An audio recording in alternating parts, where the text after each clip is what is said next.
The Art of War. By Sun Tzu. Translated by Lionel Giles. Chapter 1. Laying Plans. Sun Tzu said, "The art of war is of vital importance to the state. It is a matter of life and death, a road either to safety or to ruin. Hence it is a subject of inquiry which can on no account be neglected." The art of war, then, is governed by 5 constant factors, to be taken into account in one's deliberations, when seeking to determine the conditions obtaining in the field. These are 1. The moral law, 2. Heaven, 3. Earth, 4. The commander, 5. Method and discipline. The moral law causes the people to be in complete accord with their ruler, so that they will follow him regardless of their lives, undismayed by any danger. Heaven signifies night and day, cold and heat, times and seasons. Earth comprises distances, great and small, danger and security, open ground and narrow passes, the chances of life and death. The commander stands for the virtues of wisdom, sincerity, benevolence, courage and strictness. By method and discipline are to be understood the marshalling of the army in its proper subdivisions, the graduations of rank among the officers, the maintenance of roads by which supplies may reach the army, and the control of military expenditure. These 5 heads should be familiar to every general. He who knows them will be victorious, he who knows them not will fail.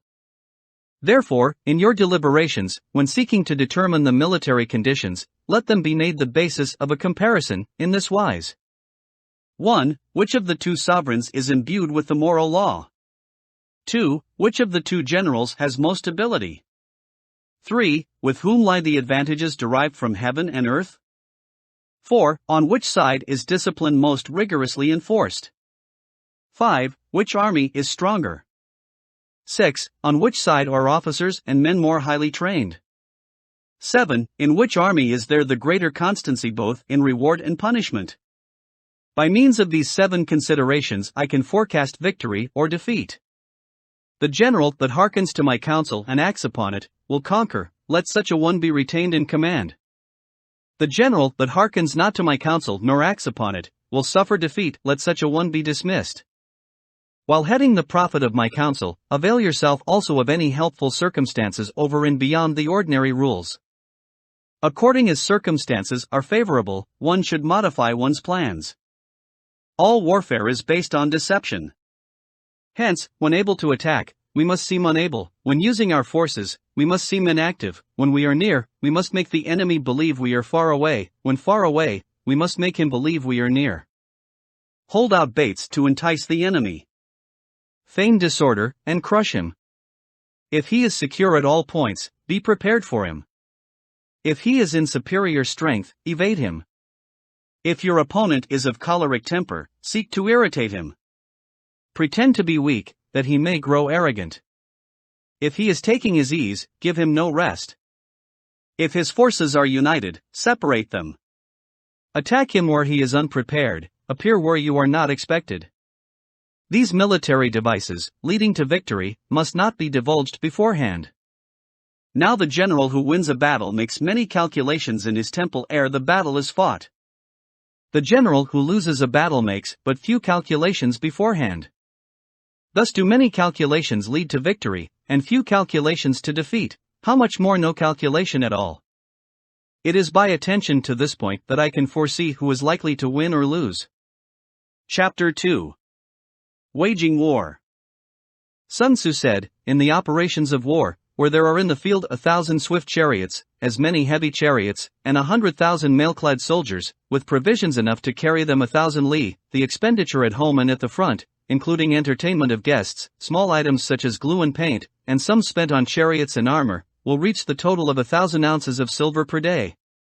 Such is the cost of raising an army of 100,000 men. When you engage in actual fighting, if victory is long in coming, then men's weapons will grow dull and their ardor will be damped. If you lay siege to a town, you will exhaust your strength. Again, if the campaign is protracted, the resources of the state will not be equal to the strain. Now, when your weapons are dulled, your ardor damped, your strength exhausted and your treasure spent, other chieftains will spring up to take advantage of your extremity. Then no man, however wise, will be able to avert the consequences that must ensue. Thus, though we have heard of stupid haste in war, cleverness has never been seen associated with long delays. There is no instance of a country having benefited from prolonged warfare. It is only one who is thoroughly acquainted with the evils of war that can thoroughly understand the profitable way of carrying it on. The skillful soldier does not raise a second levy, neither are his supply wagons loaded more than twice. Bring war material with you from home, but forage on the enemy. Thus the army will have food enough for its needs. Poverty of the state exchequer causes an army to be maintained by contributions from a distance. Contributing to maintain an army at a distance causes the people to be impoverished. On the other hand, the proximity of an army causes prices to go up, and high prices cause the people's substance to be drained away. When their substance is drained away, the peasantry will be afflicted by heavy exactions. With this loss of substance and exhaustion of strength, the homes of the people will be stripped bare, and 3/10 of their income will be dissipated, while government expenses for broken chariots, worn-out horses, breastplates and helmets, bows and arrows, spears and shields, protective mantles, draft oxen and heavy wagons, will amount to 4/10 of its total revenue. Hence a wise general makes a point of foraging on the enemy. 1 cartload of the enemy's provisions is equivalent to 20 of one's own, and likewise a single pickle of his provender is equivalent to 20 from one's own store.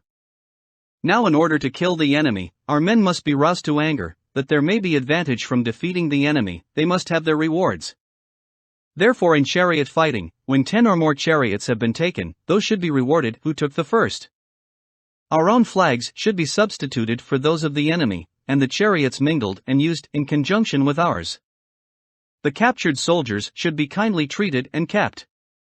This is called using the conquered foe to augment one's own strength. In war, then, let your great object be victory, not lengthy campaigns. Thus it may be known that the leader of armies is the arbiter of the people's fate, the man on whom it depends whether the nation shall be in peace or in peril. Chapter 3. Attack by Stratagem. Sun Tzu said, in the practical art of war, the best thing of all is to take the enemy's country whole and intact, to shatter and destroy it is not so good. So, too, it is better to recapture an army entire than to destroy it, to capture a regiment, a detachment or a company entire than to destroy them. Hence to fight and conquer in all your battles is not supreme excellence. Supreme excellence consists in breaking the enemy's resistance without fighting.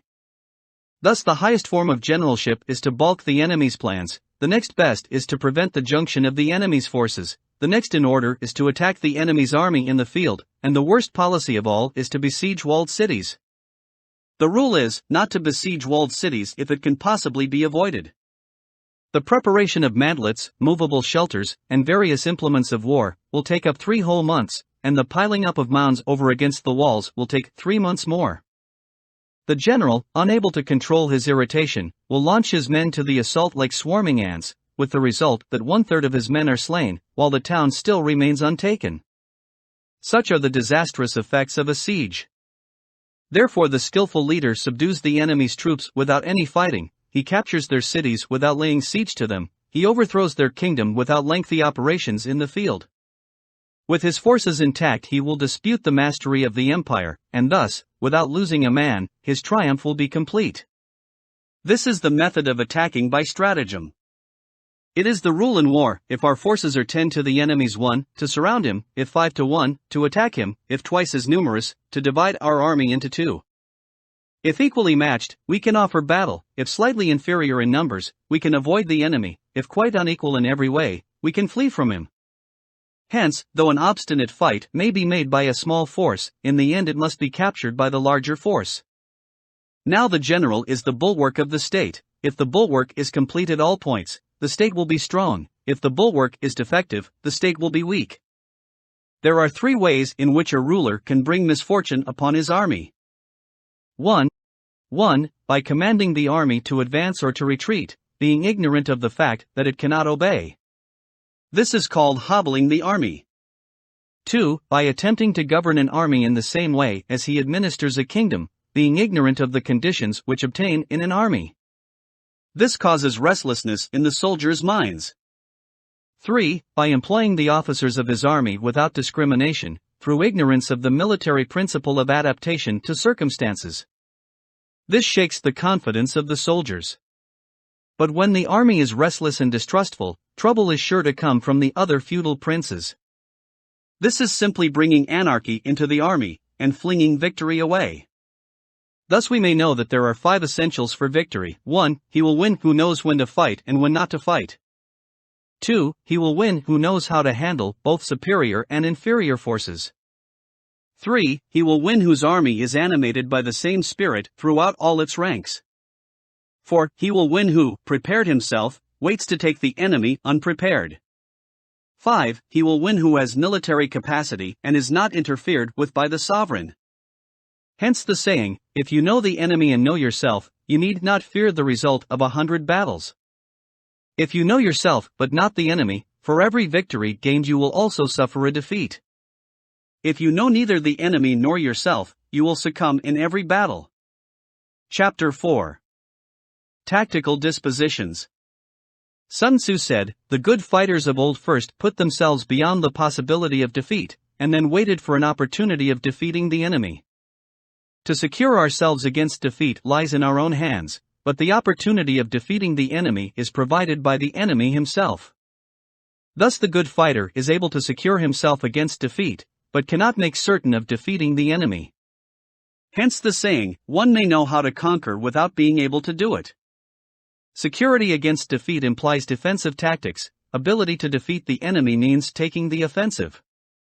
Standing on the defensive indicates insufficient strength, attacking, a superabundance of strength. The general who is skilled in defense hides in the most secret recesses of the earth, he who is skilled in attack flashes forth from the topmost heights of heaven. Thus on the one hand we have ability to protect ourselves, on the other, a victory that is complete. To see victory only when it is within the ken of the common herd is not the acme of excellence. Neither is it the acme of excellence if you fight and conquer and the whole empire says, well done. To lift an autumn hair is no sign of great strength, to see the sun and moon is no sign of sharp sight, to hear the noise of thunder is no sign of a quick ear. What the ancients called a clever fighter is one who not only wins, but excels in winning with ease. Hence his victories bring him neither reputation for wisdom nor credit for courage. He wins his battles by making no mistakes. Making no mistakes is what establishes the certainty of victory, for it means conquering an enemy that is already defeated. Hence the skillful fighter puts himself into a position which makes defeat impossible, and does not miss the moment for defeating the enemy. Thus it is that in war the victorious strategist only seeks battle after the victory has been won, whereas he who is destined to defeat first fights and afterwards looks for victory. The consummate leader cultivates the moral law, and strictly adheres to method and discipline, thus it is in his power to control success. In respect of military method, we have, firstly, measurement, secondly, estimation of quantity, thirdly, calculation, fourthly, balancing of chances, fifthly, victory.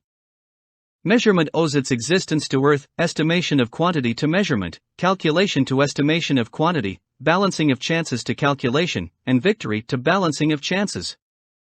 A victorious army opposed to a routed one is as a pound's weight placed in the scale against a single grain. The onrush of a conquering force is like the bursting of pent-up waters into a chasm 1,000 fathoms deep. Chapter 5. Energy. Sun Tzu said, the control of a large force is the same principle as the control of a few men, it is merely a question of dividing up their numbers. Fighting with a large army under your command is nowise different from fighting with a small one, it is merely a question of instituting signs and signals. To ensure that your whole host may withstand the brunt of the enemy's attack and remain unshaken, this is effected by maneuvers direct and indirect. That the impact of your army may be like a grindstone dashed against an egg, this is effected by the science of weak points and strong. In all fighting, the direct method may be used for joining battle, but indirect methods will be needed in order to secure victory. Indirect tactics, efficiently applied, are inexhaustible as heaven and earth, unending as the flow of rivers and streams, like the sun and moon, they end, but to begin anew, like the 4 seasons, they pass away to return once more. There are not more than 5 musical notes, yet the combinations of these 5 give rise to more melodies than can ever be heard. There are not more than 5 primary colors, blue, yellow, red, white, and black, yet in combination they produce more hues than can ever been seen. There are not more than 5 cardinal tastes: sour, acrid, salt, sweet, bitter, yet combinations of them yield more flavors than can ever be tasted. In battle, there are not more than 2 methods of attack: the direct and the indirect, yet these two in combination give rise to an endless series of maneuvers. The direct and the indirect lead on to each other in turn. It is like moving in a circle, you never come to an end. Who can exhaust the possibilities of their combination? The onset of troops is like the rush of a torrent which will even roll stones along in its course. The quality of decision is like the well-timed swoop of a falcon which enables it to strike and destroy its victim. Therefore the good fighter will be terrible in his onset and prompt in his decision. Energy may be likened to the bending of a crossbow, decision, to the releasing of a trigger.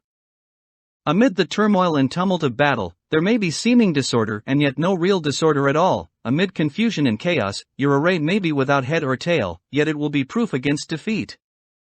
Simulated disorder postulates perfect discipline, simulated fear postulates courage, simulated weakness postulates strength.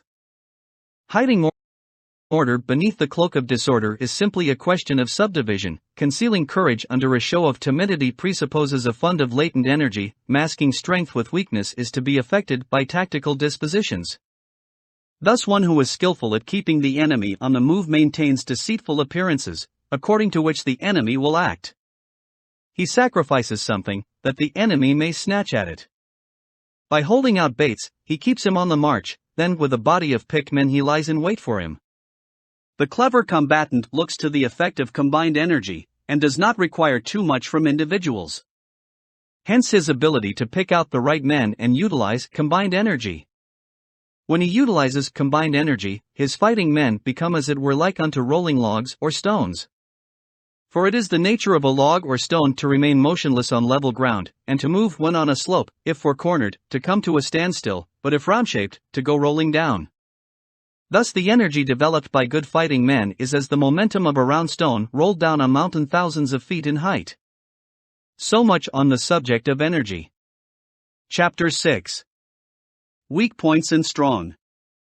Sun Tzu said, "Whoever is first in the field and awaits the coming of the enemy, will be fresh for the fight. Whoever is second in the field and has to hasten to battle will arrive exhausted." Therefore the clever combatant imposes his will on the enemy, but does not allow the enemy's will to be imposed on him. By holding out advantages to him, he can cause the enemy to approach of his own accord, or, by inflicting damage, he can make it impossible for the enemy to draw near.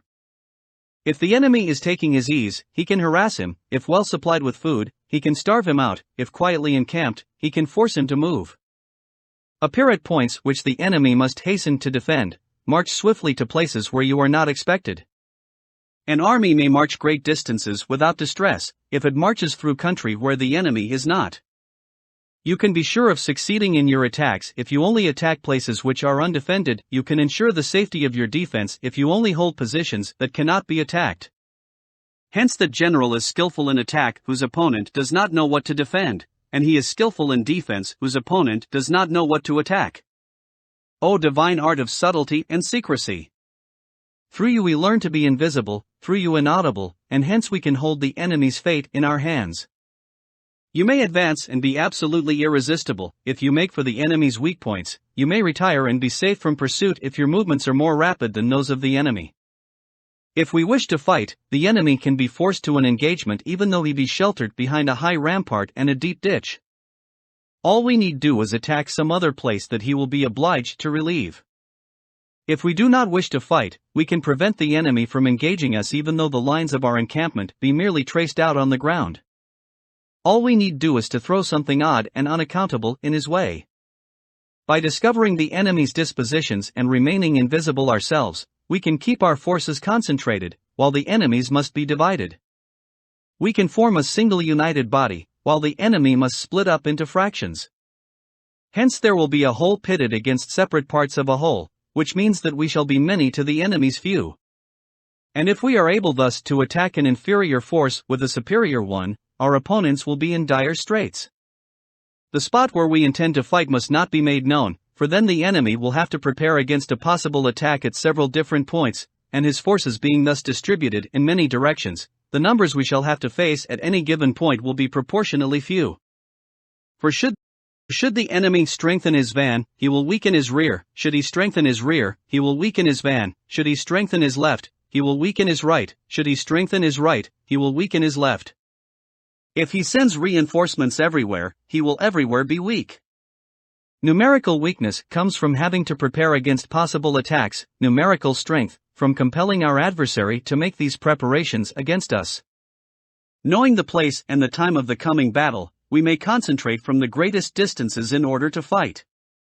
But if neither time nor place be known, then the left wing will be impotent to succor the right equally impotent to succor the left, the van unable to relieve the rear, or the rear to support the van. How much more so if the furthest portions of the army are anything under 100 li apart, and even the nearest are separated by several li. Though according to my estimate the soldiers of you exceed our own in number, that shall advantage them nothing in the matter of victory. I say then that victory can be achieved. Though the enemy be stronger in numbers, we may prevent him from fighting. Scheme so as to discover his plans and the likelihood of their success. Rouse him, and learn the principle of his activity or inactivity. Force him to reveal himself, so as to find out his vulnerable spots. Carefully compare the opposing army with your own, so that you may know where strength is superabundant and where it is deficient. In making tactical dispositions, the highest pitch you can attain is to conceal them. Conceal your dispositions, and you will be safe from the prying of the subtlest spies, from the machinations of the wisest brains. How victory may be produced for them out of the enemy's own tactics, that is what the multitude cannot comprehend. All men can see the tactics whereby I conquer, but what none can see is the strategy out of which victory is evolved. Do not repeat the tactics which have gained you one victory, but let your methods be regulated by the infinite variety of circumstances. Military tactics are like unto water, for water in its natural course runs away from high places and hastens downwards. So in war, the way is to avoid what is strong and to strike at what is weak. Water shapes its course according to the nature of the ground over which it flows. The soldier works out his victory in relation to the foe whom he is facing. Therefore, just as water retains no constant shape, so in warfare there are no constant conditions. He who can modify his tactics in relation to his opponent and thereby succeed in winning, may be called a heaven-born captain. The five elements, water, fire, wood, metal, earth, are not always equally predominant. The four seasons make way for each other in turn. There are short days and long, the moon has its periods of waning and waxing. Chapter 7. Maneuvering. Sun Tzu said, in war, the general receives his commands from the sovereign. Having collected an army and concentrated his forces, he must blend and harmonize the different elements thereof before pitching his camp. After that, comes tactical maneuvering, than which there is nothing more difficult. The difficulty of tactical maneuvering consists in turning the devious into the direct, and misfortune into gain. Thus, to take a long and circuitous route, after enticing the enemy out of the way, and though starting after him, to contrive to reach the goal before him, shows knowledge of the artifice of deviation. Maneuvering with an army is advantageous, with an undisciplined multitude, most dangerous. If you set a fully equipped army in march in order to snatch an advantage, the chances are that you will be too late. On the other hand, to detach a flying column for the purpose involves the sacrifice of its baggage and stores. Thus, if you order your men to roll up their buffcoats, and make forced marches without halting day or night, covering double the usual distance at a stretch, doing 100 li in order to wrest an advantage, the leaders of all your 3 divisions will fall into the hands of the enemy. The stronger men will be in front, the jaded ones will fall behind, and on this plan only 1/10 of your army will reach its destination. If you march 50 li in order to outmaneuver the enemy, you will lose the leader of your first division, and only half your force will reach the goal. If you march 30 li with the same object, 2/3 of your army will arrive. We may take it then that an army without its baggage train is lost, without provisions it is lost, without bases of supply it is lost. We cannot enter into alliances until we are acquainted with the designs of our neighbors. We are not fit to lead an army on the march unless we are familiar with the face of the country, its mountains and forests, its pitfalls and precipices, its marshes and swamps. We shall be unable to turn natural advantage to account unless we make use of local guides. In war, practice dissimulation, and you will succeed. Whether to concentrate or to divide your troops must be decided by circumstances. Let your rapidity be that of the wind, your compactness that of the forest. In raiding and plundering be like fire, is immovability like a mountain. Let your plans be dark and impenetrable as night, and when you move, fall like a thunderbolt. When you plunder a countryside, let the spoil be divided amongst your men. When you capture new territory, cut it up into allotments for the benefit of the soldiery. Ponder and deliberate before you make a move. He will conquer who has learnt the artifice of deviation. Such is the art of maneuvering. The Book of Army Management says, on the field of battle, the spoken word does not carry far enough, hence the institution of gongs and drums. Nor can ordinary objects be seen clearly enough, hence the institution of banners and flags. Gongs and drums, banners and flags, are means whereby the ears and eyes of the host may be focused on one particular point.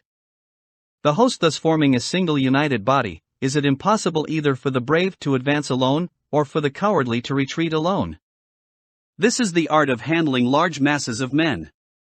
In night fighting, then, make much use of signal fires and drums, and in fighting by day, of flags and banners, as a means of influencing the ears and eyes of your army. A whole army may be robbed of its spirit, a commander-in-chief may be robbed of his presence of mind. Now a soldier's spirit is keenest in the morning, by noonday it has begun to flag, and in the evening, his mind is bent only on returning to camp. A clever general, therefore, avoids an army when its spirit is keen, but attacks it when it is sluggish and inclined to return. This is the art of studying moods. Disciplined and calm, to await the appearance of disorder and hubbub amongst the enemy, this is the art of retaining self-possession. To be near the goal while the enemy is still far from it, to wait at ease while the enemy is toiling and struggling, to be well-fed while the enemy is famished, this is the art of husbanding one's strength. To refrain from intercepting an enemy whose banners are in perfect order, to refrain from attacking an army drawn up in calm and confident array, this is the art of studying circumstances. It is a military axiom not to advance uphill against the enemy, nor to oppose him when he comes downhill. Do not pursue an enemy who simulates flight, do not attack soldiers whose temper is keen. Do not swallow bait offered by the enemy. Do not interfere with an army that is returning home. When you surround an army, leave an outlet free. Do not press a desperate foe too hard. Such is the art of warfare. Chapter 8. Variation in tactics. Sun Tzu said, in war, the general receives his commands from the sovereign, collects his army and concentrates his forces. When in difficult country, do not encamp. In country where high roads intersect, join hands with your allies. Do not linger in dangerously isolated positions. In hemmed-in situations, you must resort to stratagem. In desperate position, you must fight. There are roads which must not be followed, armies which must be not attacked, towns which must be besieged, positions which must not be contested, commands of the sovereign which must not be obeyed. The general who thoroughly understands the advantages that accompany variation of tactics knows how to handle his troops. The general who does not understand these may be well acquainted with the configuration of the country, yet he will not be able to turn his knowledge to practical account. So, the student of war who is unversed in the art of war of varying his plans, even though he be acquainted with the 5 advantages, will fail to make the best use of his men. Hence in the wise leader's plans, considerations of advantage and of disadvantage will be blended together. If our expectation of advantage be tempered in this way, we may succeed in accomplishing the essential part of our schemes. If, on the other hand, in the midst of difficulties we are always ready to seize an advantage, we may extricate ourselves from misfortune.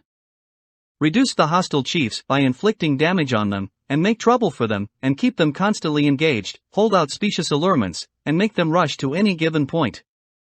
The art of war teaches us to rely not on the likelihood of the enemy's not coming, but on our own readiness to receive him, not on the chance of his not attacking, but rather on the fact that we have made our position unassailable. There are 5 dangerous faults which may affect a general: 1. Recklessness, which leads to destruction; 2. Cowardice, which leads to capture; 3. A hasty temper, which can be provoked by insults; 4. A delicacy of honor which is sensitive to shame; 5. Over-solicitude for his men, which exposes him to worry and trouble. These are the 5 besetting sins of a general, ruinous to the conduct of war. When an army is overthrown and its leader slain, the cause will surely be found among these 5 dangerous faults. Let them be a subject of meditation. Chapter 9. The Army on the March. Sun Tzu said, "We come now to the question of encamping the army, and observing signs of the enemy. Pass quickly over mountains, and keep in the neighborhood of valleys. Camp in high places, facing the sun. Do not climb heights in order to fight." So much for mountain warfare. After crossing a river, you should get far away from it. When an invading force crosses a river in its onward march, do not advance to meet it in midstream. It will be best to let half the army get across, and then deliver your attack. If you are anxious to fight, you should not go to meet the invader near a river which he has to cross. Moor your craft higher up than the enemy, and facing the sun. Do not move upstream to meet the enemy. So much for river warfare. In crossing salt marshes, your sole concern should be to get over them quickly, without any delay. If forced to fight in a salt marsh, you should have water and grass near you, and get your back to a clump of trees. So much for operations in salt marshes. In dry, level country, take up an easily accessible position with rising ground to your right and on your rear, so that the danger may be in front and safety lie behind. So much for campaigning in flat country. These are the 4 useful branches of military knowledge which enabled the Yellow Emperor to vanquish for several sovereigns. All armies prefer high ground to low and sunny places to dark. If you are careful of your men, and camp on hard ground, the army will be free from disease of every kind, and this will spell victory. When you come to a hill or a bank, occupy the sunny side, with the slope on your right rear. Thus you will at once act for the benefit of your soldiers and utilize the natural advantages of the ground. When, in consequence of heavy rains upcountry, a river which you wish to ford is swollen and flecked with foam, you must wait until it subsides. Country in which there are precipitous cliffs with torrents running between, deep natural hollows, confined places, tangled thickets, quagmires and crevasses, should be left with all possible speed and not approached. While we keep away from such places, we should get the enemy to approach them. While we face them, we should let the enemy have them on his rear. If in the neighborhood of your camp there should be any hilly country, ponds surrounded by aquatic grass, hollow basins filled with reeds, or woods with thick undergrowth, they must be carefully routed out and searched, for these are places where men in ambush or insidious spies are likely to be lurking. When the enemy is close at hand and remains quiet, he is relying on the natural strength of his position. When he keeps aloof and tries to provoke a battle, he is anxious for the other side to advance. If his place of encampment is easy of access, he is tendering a bait. Movement amongst the trees of a forest shows that the enemy is advancing. The appearance of a number of screens in the midst of thick grass means that the enemy wants to make us suspicious. The rising of birds in their flight is the sign of an ambuscade.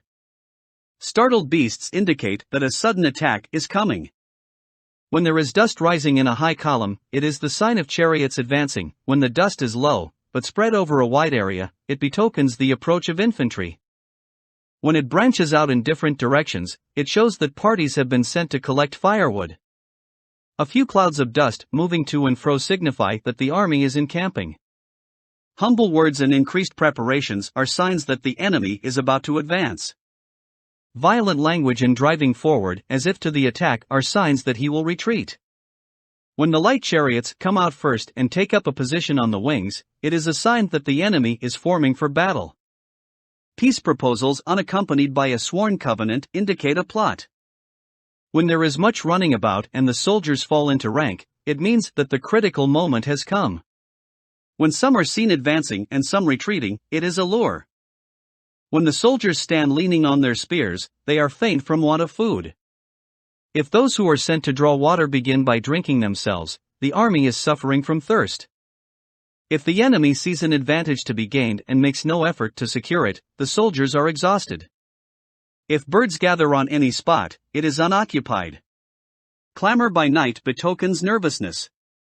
If there is disturbance in the camp, the general's authority is weak. If the banners and flags are shifted about, sedition is afoot. If the officers are angry, it means that the men are weary. When an army feeds its horses with grain and kills its cattle for food, and when the men do not hang their cooking pots over the campfires, showing that they will not return to their tents, you may know that they are determined to fight to the death. The sight of men whispering together in small knots or speaking in subdued tones points to disaffection amongst the rank and file. Too frequent rewards signify that the enemy is at the end of his resources. Too many punishments betray a condition of dire distress. To begin by bluster, but afterwards to take fright at the enemy's numbers, shows a supreme lack of intelligence. When envoys are sent with compliments in their mouths, it is a sign that the enemy wishes for a truce. If the enemy's troops march up angrily and remain facing ours for a long time without either joining battle or taking themselves off again, the situation is one that demands great vigilance and circumspection. If our troops are no more in number than the enemy, that is amply sufficient. It only means that no direct attack can be made. What we can do is simply to concentrate all our available strength, keep a close watch on the enemy, and obtain reinforcements. He who exercises no forethought but makes light of his opponents is sure to be captured by them. If soldiers are punished before they have grown attached to you, they will not prove submissive, and, unless submissive, then will be practically useless. If, when the soldiers have become attached to you, punishments are not enforced, they will still be unless. Therefore soldiers must be treated in the first instance with humanity, but kept under control by means of iron discipline. This is a certain road to victory. If in training soldiers' commands are habitually enforced, the army will be well disciplined. If not, its discipline will be bad. If a general shows confidence in his men but always insists on his orders being obeyed, the gain will be mutual. Chapter 10. Terrain.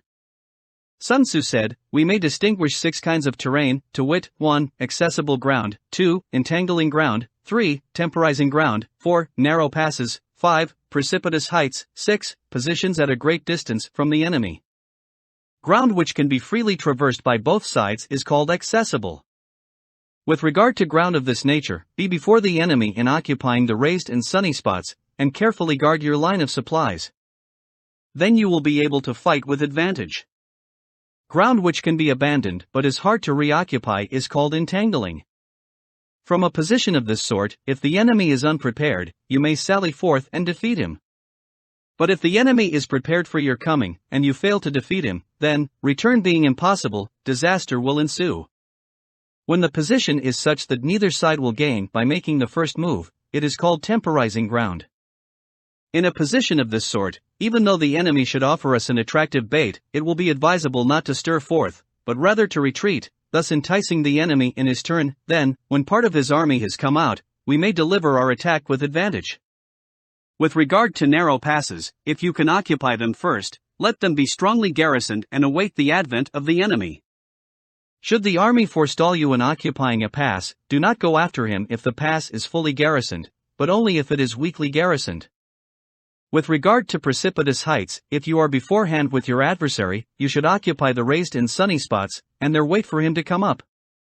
If the enemy has occupied them before you, do not follow him, but retreat and try to entice him away. If you are situated at a great distance from the enemy, and the strength of the two armies is equal, it is not easy to provoke a battle, and fighting will be to your disadvantage. These 6 are the principles connected with earth. The general who has attained a responsible post must be careful to study them. Now an army is exposed to 6 several calamities, not arising from natural causes, but from faults for which the general is responsible. These are 1. Flight, 2. Insubordination, 3. Collapse, 4. Ruin, 5. Disorganization, 6. Rout. Other conditions being equal, if one force is hurled against another 10 times its size, the result will be the flight of the former. When the common soldiers are too strong and their officers too weak, the result is insubordination. When the officers are too strong and the common soldiers too weak, the result is collapse. When the higher officers are angry and insubordinate, and on meeting the enemy give battle on their own account from a feeling of resentment, before the commander-in-chief can tell whether or no he is in a position to fight, the result is ruin. When the general is weak and without authority, when his orders are not clear and distinct, when there are no fixed duties assigned to officers and men, and the ranks are formed in a slovenly haphazard manner, the result is utter disorganization. When a general, unable to estimate the enemy's strength, allows an inferior force to engage a larger one, or hurls a weak detachment against a powerful one, and neglects to place picked soldiers in the front rank, the result must be rout. These are six ways of courting defeat, which must be carefully noted by the general who has attained a responsible post. The natural formation of the country is the soldier's best ally, but a power of estimating the adversary, of controlling the forces of victory, and of shrewdly calculating difficulties, dangers and distances, constitutes the test of a great general.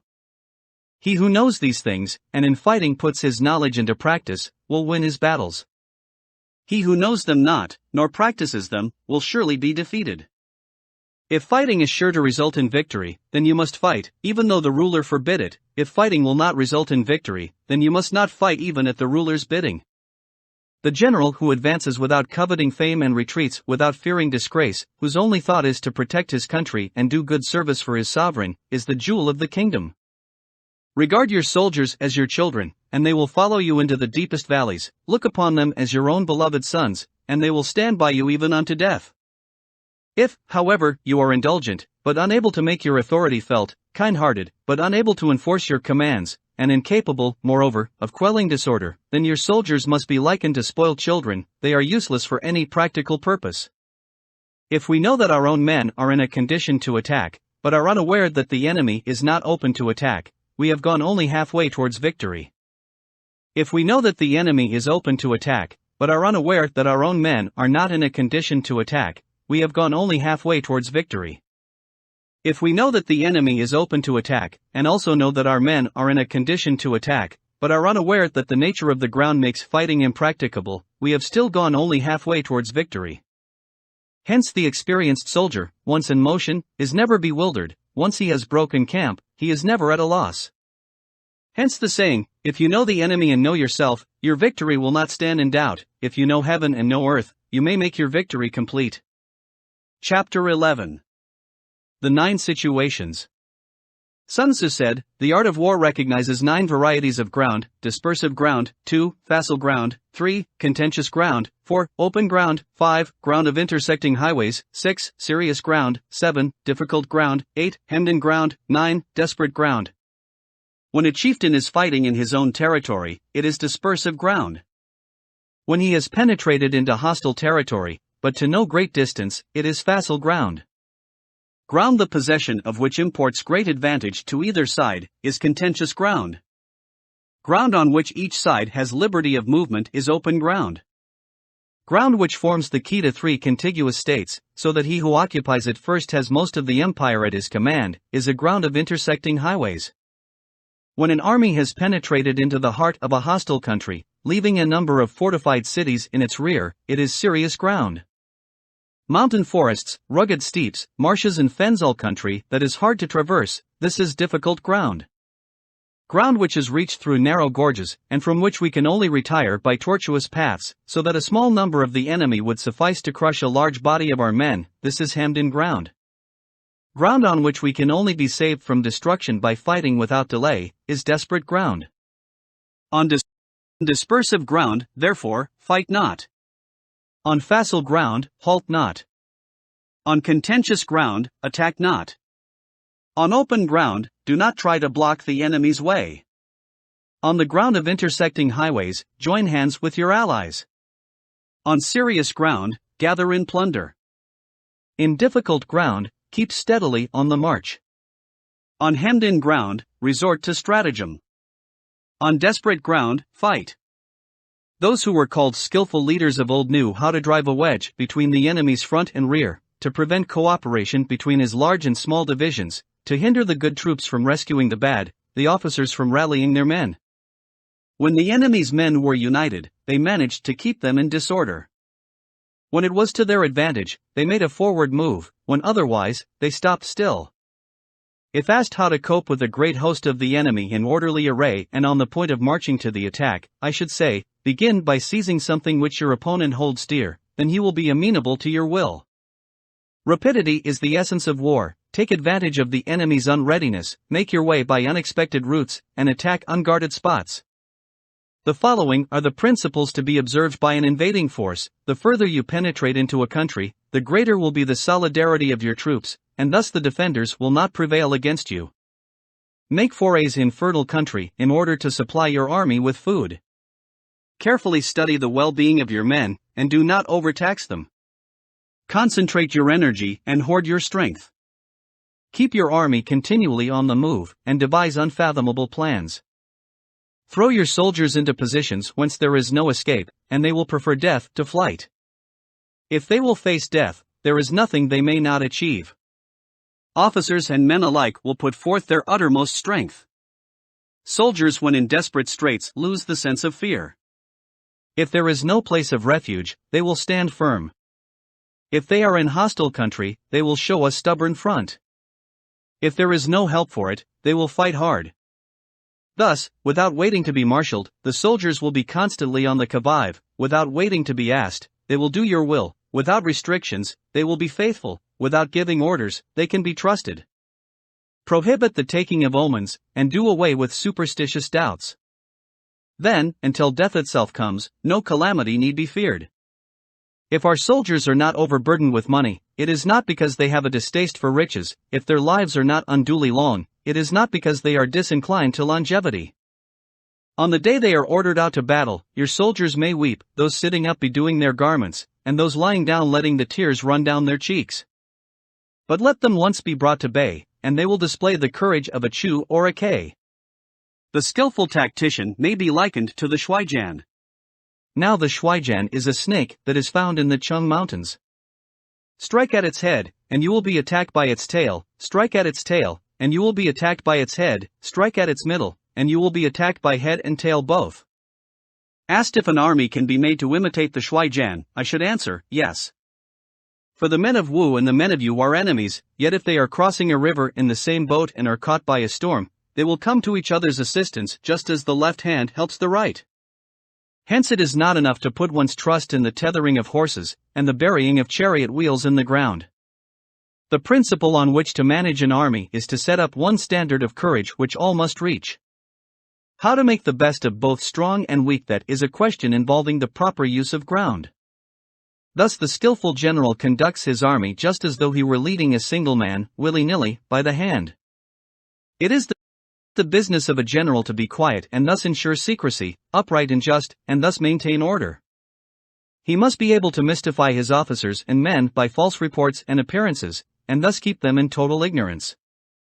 By altering his arrangements and changing his plans, he keeps the enemy without definite knowledge. By shifting his camp and taking circuitous routes, he prevents the enemy from anticipating his purpose. At the critical moment, the leader of an army acts like one who has climbed up a height and then kicks away the ladder behind him. He carries his men deep into hostile territory before he shows his hand. He burns his boats and breaks his cooking pots. Like a shepherd driving a flock of sheep, he drives his men this way and that, and nothing knows whither he is going.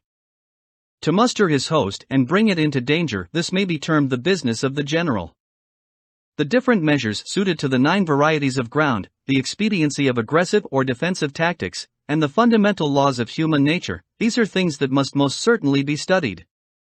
When invading hostile territory, the general principle is that penetrating deeply brings cohesion, penetrating but a short way means dispersion. When you leave your own country behind, and take your army across neighborhood territory, you find yourself on critical ground. When there are means of communication on all 4 sides, the ground is one of intersecting highways. When you penetrate deeply into a country, it is serious ground. When you penetrate but a little way, it is facile ground. When you have the enemy's strongholds on your rear, and narrow passes in front, it is hemmed in ground. When there is no place of refuge at all, it is desperate ground. Therefore, on dispersive ground, I would inspire my men with unity of purpose. On facile ground, I would see that there is close connection between all parts of my army. On contentious ground, I would hurry up my rear. On open ground, I would keep a vigilant eye on my defenses. On ground of intersecting highways, I would consolidate my alliances. On serious ground, I would try to ensure a continuous stream of supplies. On difficult ground, I would keep pushing on along the road. On hemmed-in ground, I would block any way of retreat. On desperate ground, I would proclaim to my soldiers the hopelessness of saving their lives. For it is the soldier's disposition to offer an obstinate resistance when surrounded, to fight hard when he cannot help himself, and to obey promptly when he has fallen into danger. We cannot enter into alliance with neighboring princes until we are acquainted with their designs. We are not fit to lead an army on the march unless we are familiar with the face of the country, its mountains and forests, its pitfalls and precipices, its marshes and swamps. We shall be unable to turn natural advantages to account unless we make use of local guides. To be ignored of any one of the following 4 or 5 principles does not befit a warlike prince. When a warlike prince attacks a powerful state, his generalship shows itself in preventing the concentration of the enemy's forces. He overawes his opponents, and their allies are prevented from joining against him. Hence he does not strive to ally himself with all and sundry, nor does he foster the power of other states. He carries out his own secret designs, keeping his antagonists in awe. Thus he is able to capture their cities and overthrow their kingdoms. Bestow rewards without regard to rule, issue orders without regard to previous arrangements, and you will be able to handle a whole army as though you had to do with but a single man. Confront your soldiers with the deed itself, never let them know your design. When the outlook is bright, bring it before their eyes, but tell them nothing when the situation is gloomy. Place your army in deadly peril, and it will survive. Plunge it into desperate straits, and it will come off in safety. For it is precisely when a force has fallen into harm's way that is capable of striking a blow for victory. Success in warfare is gained by carefully accommodating ourselves to the enemy's purpose. By persistently hanging on the enemy's flank, we shall succeed in the long run in killing the commander-in-chief. This is called ability to accomplish a thing by sheer cunning. On the day that you take up your command, block the frontier passes, destroy the official tallies, and stop the passage of all emissaries. Be stern in the council chamber, so that you may control the situation. If the enemy leaves a door open, you must rush in. Forestall your opponent by seizing what he holds dear, and subtly contrive to time his arrival on the ground. Walk in the path defined by rule, and accommodate yourself to the enemy until you can fight a decisive battle. At first, then, exhibit the coyness of a maiden, until the enemy gives you an opening. Afterwards emulate the rapidity of a running hare, and it will be too late for the enemy to oppose you. Chapter 12. The Attack by Fire. Sun Tzu said, there are 5 ways of attacking with fire. The first is to burn soldiers in their camp, the second is to burn stores, the third is to burn baggage trains, the fourth is to burn arsenals and magazines, the fifth is to hurl dropping fire amongst the enemy. In order to carry out an attack, we must have means available. The material for raising fire should always be kept in readiness.